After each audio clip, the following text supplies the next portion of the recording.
বিসমিল্লাহির রহমানির রহিম। আসসালামু আলাইকুম প্রিয় ভিউয়ার্সরা, আশা করি আপনারা সকলে ভালো আছেন।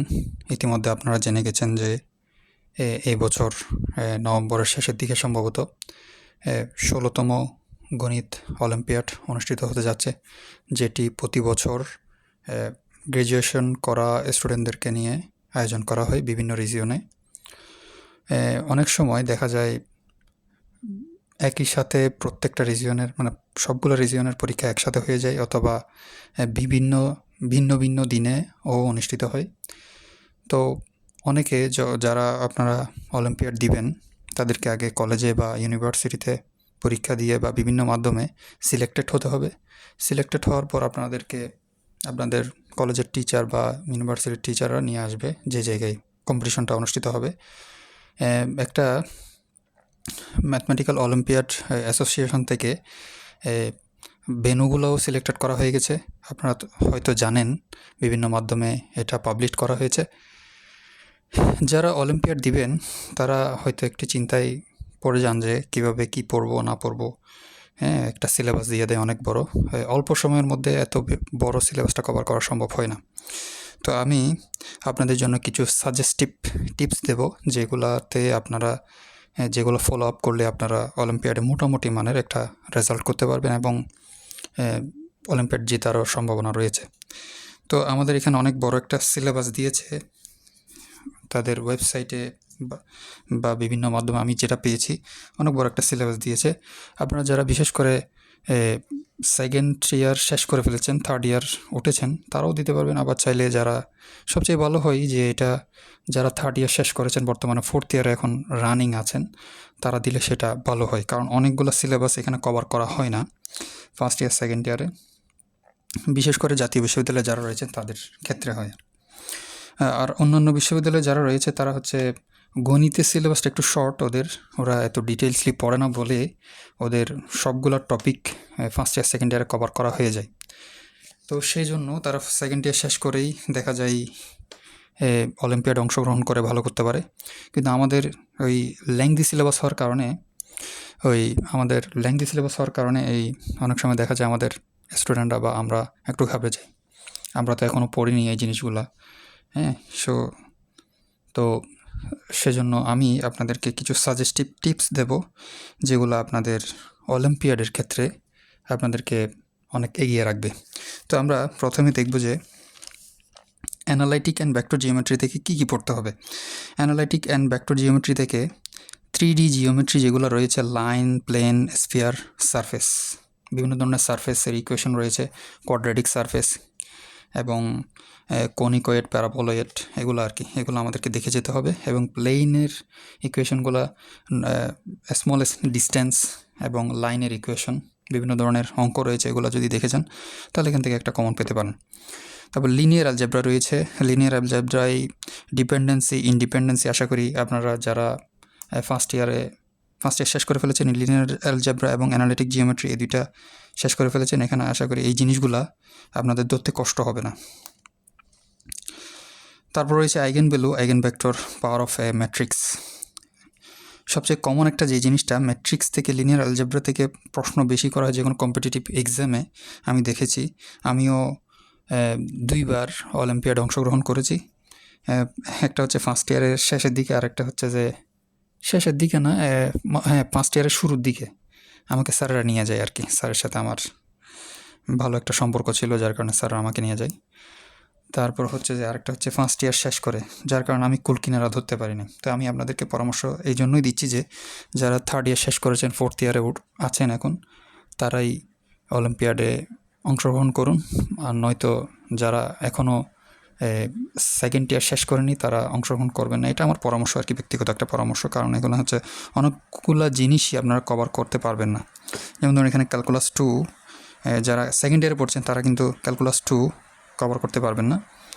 সে সাথে আরও অনেকগুলো জিনিস রয়েছে, সেটা আমি সামনে বলবো। তো যেটা কম্পিটিটিভ এক্সামে বেশি আসে, আইগেন ভ্যালু থেকে question, eigen value, eigen vector থেকে। একটা কোয়েশ্চেন এসেছিলো, আমি লাস্ট যখন একটা অলিম্পিয়াড দিয়েছিলাম সেটাতে এসেছিলো একটা question, power of A matrix. একটা ম্যাট্রিক্স দিয়ে দিয়েছিল, সেই ম্যাট্রিক্সের পাওয়ারটা নির্ণয় করতে বলছিল। তো পাওয়ারটা তো নির্ণয় করা যাবে না, মানে যে কোনো ম্যাট্রিক্সের অনেক বড় একটা যখন পাওয়ার দিয়ে দেবে সেটা নির্ণয় করা খুব কঠিন হবে, তখন আইগেন ভ্যালু, আইগেন ভেক্টর এগুলো খুব সহজে বের করে ফেলার জন্য আপনাকে সাহায্য করবে। তো যাই হোক, এগুলো দেখবেন আপনারা লিনিয়ার অ্যালজেব্রার মধ্যে। তারপর হচ্ছে ক্যালকুলাস 1, ক্যালকুলাস 1-এর মধ্যে দেখবেন differentiation, integration, volume of revolution এবং এরিয়া আন্ডার কার্ভ। আরও কিছু দেখতে পারেন, আপনারা চাইলে আরও কিছু দেখতে পারেন। সেগুলো হচ্ছে পোলার ইকুয়েশনের মধ্যে, পোলার সিস্টেমের মধ্যে এই জিনিসগুলো দেখতে পারেন। এরিয়া দেখতে পারেন, তারপরে লাইন ইন্টিগ্রাল দেখতে পারেন। আরও অনেক কিছু রয়েছে। আসলে ক্যালকুলাস 1টা অনেক বড়, যার কারণে আমি কয়েকটা টপিক আপনাদেরকে দিয়েছি শুধু। এখানে আরও অনেক কিছু রয়েছে, এত কিছু এত অল্প সময়ের মধ্যে সম্ভব না। যারা ভালো প্রিপারেশন নিয়েছেন তারা এই জিনিসগুলো দেখে গেলে মোটামুটি মানে ভালো করে ফার্স্ট ইয়ার শেষ করেছেন, তাদের এই জিনিসগুলো দেখে গেলে মোটামুটি কমন আসার সম্ভাবনা রয়েছে। এবার আসি ক্যালকুলাস 2-তে।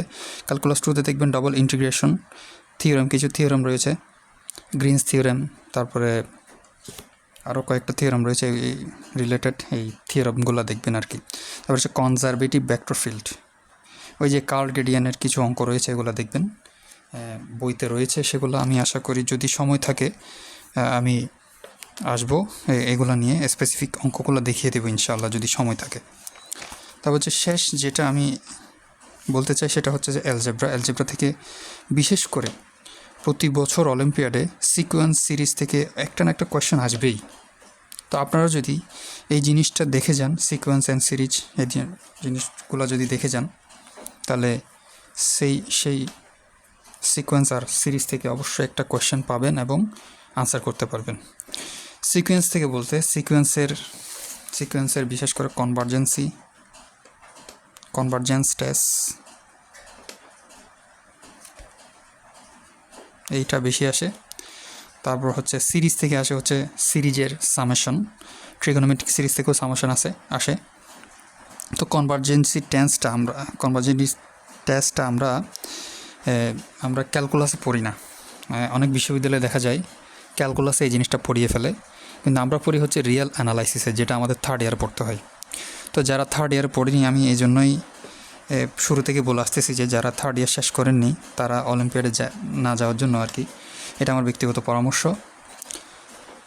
কারণ হচ্ছে আপনার অনেক জিনিসই কভার আপ করা সম্ভব হয় না যারা থার্ড ইয়ার শেষ করেননি, ধরতে পারা যায় না আর কি।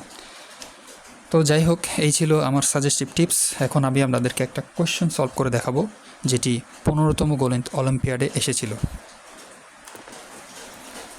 প্রিয় ভিউয়ার্স, এই হচ্ছে আমাদের কোয়েশ্চেন, যেটি গত 15তম ম্যাথমেটিক্যাল অলিম্পিয়াডে এসেছিল। প্রশ্নটা হচ্ছে find A N for a not equals to 2, A1 equals to 5। একটা সাধারণ একটা সমীকরণ দেওয়া আছে, n+2 equals to 3an+1 - 2an। তো আমাদেরকে এটা হচ্ছে সিকোয়েন্সের একটা কোয়েশ্চেন। আমাদেরকে বলা হয়েছে এখানে এনটা বের করতে, অর্থাৎ সিকোয়েন্সটা বের করতে একটা সম্পর্ক দিয়ে দিয়েছে এটার কয়েকটি পদের মধ্যে। সেই সম্পর্কটা হচ্ছে এইটা। তা আমরা চলুন এটার সমাধান করি। প্রথমে যেগুলো দেওয়া আছে, এই a0 equals to 2, A1 equals to 5।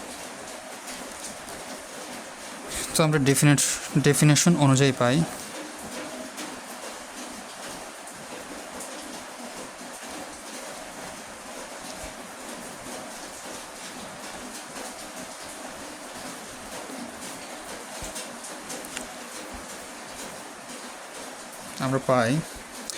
A2 equals to, এখানে যদি আমি n এর জায়গায় 0 বসাই তাহলে এখানে আসে 3a1 - 2a0। এবার আমি এখানে মান বসাই, a1 এর মান হচ্ছে 5 - 2 into 2 which is 15 - 4 equals to 11। আবার a3 পাই 15 - 4 equals to 11। আবার a2 তো পেলাম, a0 পেলাম, A1 পেলাম, A2 পেলাম। আমরা কয়েকটা পদ এভাবে বের করব, বের করার পরে দেখব যে সিকোয়েন্সটা আসলে কী। এটাই আমাদের মূল লক্ষ্য।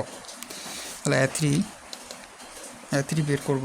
আমি যদি এখানে এই সাধারণ যে রিলেশনটা দিয়েছে সেটাতে যদি আমি n সমান 1 বসাই, তাহলে এখানে আসে 3, এখানে আসে 2, এখানে আসে 1। 3 into A2 minus 2 into A1। আচ্ছা, যাই হোক, এবার A2 এর মান আমরা এখানে পেয়েছিলাম, সেটা হচ্ছে 11। তো আমরা সেটা বসাই। 3 ইন্টু 11 মাইনাস 2 ইন্টু A1 এর মান ছিল হচ্ছে আমাদের 5। তাহলে 33 মাইনাস 10 হুইচ ইজ 23। এইভাবে করে A4 বের করা যায়। A4 এর মান হবে, আপনারা চাইলে বের করতে পারেন, তাহলে A4 এর মান হবে 47। আর A5 এর মান হবে